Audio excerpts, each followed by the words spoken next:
experience the exclusive Sirius Not Serious Podcast.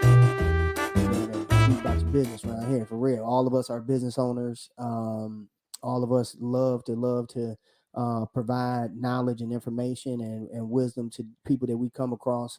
So to be able to have this platform and bring other people on that's able to provide that just empowers us and strengthens us to be able to do it just that much more better and everything. So um Don Sirius. Yes. He got a couple names, y'all. I'm sorry about that. Oh Um, yeah. But yeah, Sweets got some backstory to these couple of names. But that's okay. I'm here. it's an inside joke. It's an inside joke. Yeah, Um, I know so myself so very well. so where you at in the world, brother? Where you at in the world? Right now I'm in actually your state. I'm in Illinois on the other side of St. Louis, East Alton, Illinois. Never heard of it, brother. Never heard of it. So you must be in a Yeah, it's small town. That's all it got. Got KFC it's and a Walmart. it's industrial. I'm not too far from where they make who was that? Winston, The the cigarettes, nah, not was it not was it Winston? Remington, the the ammunition, rifle. yeah, but I'm by the ammunition plant though, you know what I'm saying? So Oh, okay. You yeah, driving yeah, off bullets? You taking bullets? He's a truck driver. He's a owner yeah, I'm a operator. trucker. Yes, I'm very much so. Actually, I'm at a place that I'm picking up not coils, but spools or whatever, spindles of Them big, nickel. the big steel, Like they flat on the the big on the steel trailer. rings. Yeah. Oh, They they flat. big. Oh, okay. They got no They rings. spin them around. Yeah, rings rather, and they're 100 probably 99% nickel. And I'll be taking them to Philadelphia U.S. Mint. That's what they make the coins out of. And I've been back and forth on that load for about a week and some days now. So I think I'm trying to get into a pattern with this. So yeah, I'm in Illinois. Oh, so that's Okay. been a good load for you then, huh? Yeah. Because right Yeah. now, I've been trucking for 8 years, and I think was 4.5 years I worked with Warner Enterprises as a startup company. Mm-hmm. Came and visited you a couple of times, more than a couple of Mm-hmm. times. Yeah. And then after 4.5 years, I got fed up with them because I kind of capped out. I capped out at what I could make with them because I did Mm-hmm. like over the road team driving. I did a training for a little bit, then get down with that. Did Four Corners, Texas, where you kind of stay in the like Texas region. That got boring. And and then I got like on the Home Depot. I did Coca-Cola on the Northeast region, like New Jersey, You Pennsylvania, wasn't in the Massachusetts. Coca-Cola truck, was you, bro? Nah, they had an account. With them big companies, they get accounts with these different people, man. They have contracts and they Oh, I bid for thought them you when the going in. contract. I thought you going to take it into the store or something like that. Nah, You I wasn't. almost worked for Coca-Cola in Needham Heights, Massachusetts. So if anybody from Needham Heights, I kind of like that place, but it almost had me. But I was thinking like, yeah, all this driving in the summer, it sound cool and shit. But like when it gets fucking cold and it's It's snowing, gonna be I real. don't want to fuck with that. I'm from Louisiana. I can't fuck with that, bro. I'm like, yeah, I mean, you probably pay me good money. It's like, yeah, if you know your route, you probably be done in 6 hours. I'm like, yeah. I mean, yes, for the summer, but this winter shit, That's the I ain't summer with on the that shit. real. Yeah, I ain't with this shit. I was like, nah. And the dude was like Italian. He's like, yo, man, I can get you the job, And he was Uh, like, what? And he's like, bro, he literally told me, go on the website right so they now. get shit to you. Yeah, and like fill it out. And the guy in the back, he's gonna hire you immediately. I'm like, God damn, I ain't even told Warner I want to quit, But shit. I mean, but They like I got two turned it down. jobs. Yeah. So after that, I quit Warner and I bought a dually and I did car hauling with we call it a 1-ton hot shot kind of a setup. And I did that for 2 years. COVID kind of fucked that up. And then so instead of like going out of business, and I kind of figured out I didn't really like hauling cars because one of Mhm. my fraternity brothers, he he had a used dealership in Atlanta when I lived there, and he the one who kind of like got in my head a little bit, telling me about it.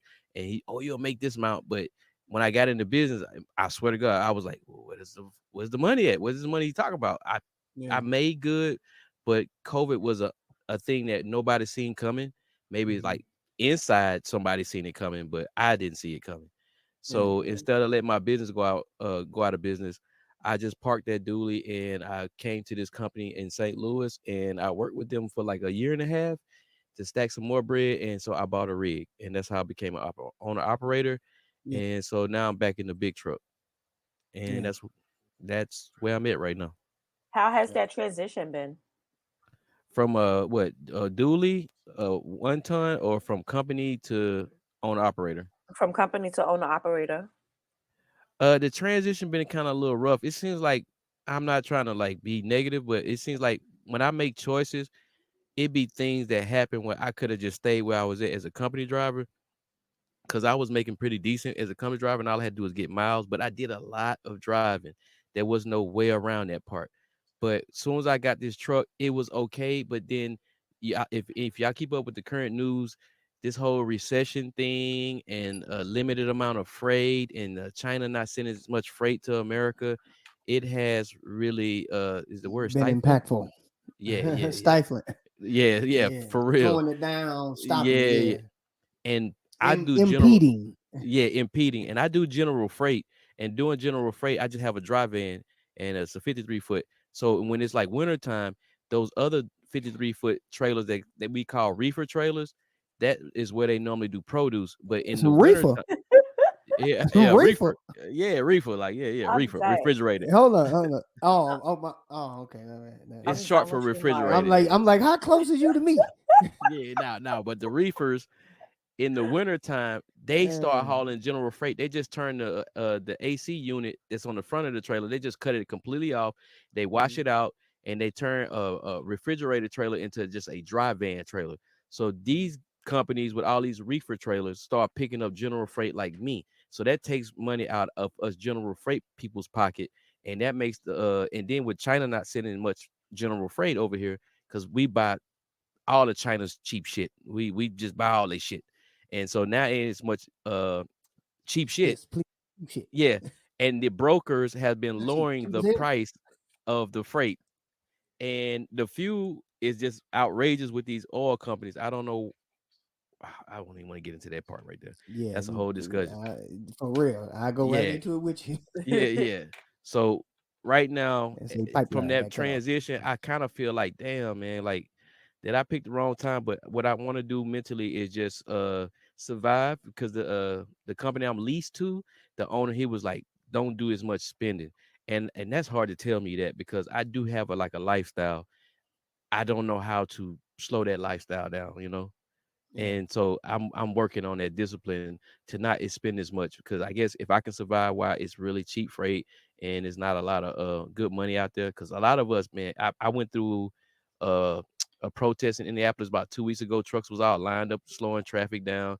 It's a lot going on in the trucking business. So if I could just make it through the storm, I think I'll be all right. So the transition is not bad. I like my truck, so I'm broadcasting from my truck. So it's I got some pros and cons with it. Yeah. Multitasking. Extra multitasking. Oh yeah, Mhm. yeah, yeah. You know what I mean, I Yeah. got a MPC live in here. I can make music in here. I can record in here. You know. Man, where that beat at, man? Bring the beat back, bro. Oh, he was like, bring the beat back. All right, you know what I mean? Like, Hey, that beat was hidden, man. How often do you get to make beats and everything? uh, it depends on how I feel, but has is how many beats I make. I think you can average it out a beat a day, beat every other day. So Yeah. Okay. yeah, so What let's do you just bring Hey, it. What do you Go plan ahead. on doing with your beats? that's all. Yeah. Yeah, I finally made my mind up how I want to do it because that's a thing from the past when I used to make music. So Hmm. I want to do an instrumental, like at least a lot of instrumental albums and put them on live streaming platforms like Pandora and Spotify, and then some Just of them, instrumentals. Okay. yeah, just an instrumental Yeah, album. he has a couple of good ones that I think I want to use for some poems. And what else? I And would like to let me do find the snapping. I artists. want to do the snapping. Okay, and like, look, I want to find artists to get on my instrumentals, and I finally just made my mind up that I want to release my demons. So I'm probably gonna try to do me 2 or 3 albums my damn self, and collaborate with a couple of producers I know all across the country, Indianapolis, San Antonio, Shreveport, where I'm from, and then the third thing I want to get into EDM, and kind of explore Europe because I used to live in Germany. So yeah, that's pretty much it. Here go the beat. I think I got it. If I get this thing popping right. Uh oh yeah, I turned this part down. There we go.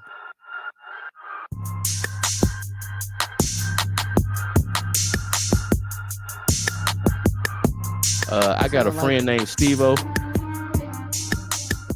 He say No, my go shit ahead, be bro. slapping. He say my shit be slapping. I don't know. Hey, you know what that made me think of, bro? When that came on, it making me think of like the beginning of a movie, and they playing the credits and everything. Yeah, You know yeah. what I'm saying? And they got the video of the street and cars driving by, and then they, you know what I'm saying? That's the first thing that had came to my mind with it. The beat Hey, I hard like to that rap vision. on and everything, but Yeah, the beat is dope. the beat is nice just by itself. I like the main part that come in right about. I think it's coming up. Yeah, I like that part, man. Oh yeah, he's the string It changed guy. up the whole Love them dynamics. strings. Yeah. Yeah, well, thank y'all, man. I appreciate it. You know what I mean? Like, I don't keep them have coming, man. Keep them coming. Yeah, I'm not what's the word you use on me, Sweets, when what's that word I'm trying to say? I'm not when you don't have the confidence. What's the opposite of that? My mind's just insecure. No, I'm not insecure about my music, but I really think I'm starting to figure this out, man. Uh-huh. I'm starting to figure out that there are other people out there that make music and they hear my beats and they don't give me props because deep down inside they be like, God damn, that shit's hard as fuck. It's Yeah, like hard, why the fuck I I'm couldn't telling make you. this shit, you know what I mean? On the real. Yeah. And you just do it casually. You know what I'm saying? You like, yeah. No, So effortlessly, I guess you could say, you know? yeah. So Mhm. just imagine if you was doing some production and you had other producers that y'all made a beat together or something like that, bruh. So the dynamic that you already coming with, and you already know what type of people to work with and everything, people that's real well shoot, the people that you know already in the industry and everything, and people that you know that make beats and stuff, you already know who to pick that you can collab with. Yeah, that's funny you said that, man, because when I went to AIU in Atlanta, I used to be in this production group. It was like 3 of us guys. We all made beats. And so somebody ended up putting us together, and we used to call ourselves the 3 Kings, man. I used to really love working with them 2 cats. One of them was my roommate, and one of them was the tree man. You know what I mean? And we all 3 of us went to Atlanta, AIU. Yeah. And bro, we all would do different parts to the beat to make one beat. You know what I mean? Yeah. And I got it. DJ Khaled just get on there. DJ Khaled. Yeah. That Like, chubby you dude. ain't help push no button. Yeah, for real. I think The exclusive Sirius Not Serious Podcast.